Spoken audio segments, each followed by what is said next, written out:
Alright folks, here's my rugged restore project. This is some great stuff. It took a long time to find a company that used a water base. A lot of good stuff to say about it. Here's black and gray. The black floorboards I did. This is 2 years.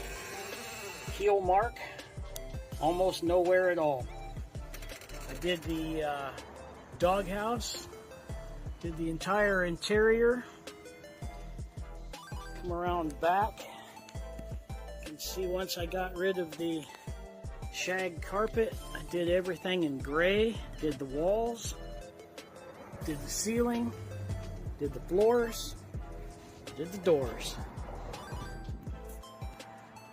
This stuff is fantastic. I haul a lot of wet dogs and camping equipment. Pull out the carpet, hit it with a pressure washer, I'm as good as new. Thanks for a great product.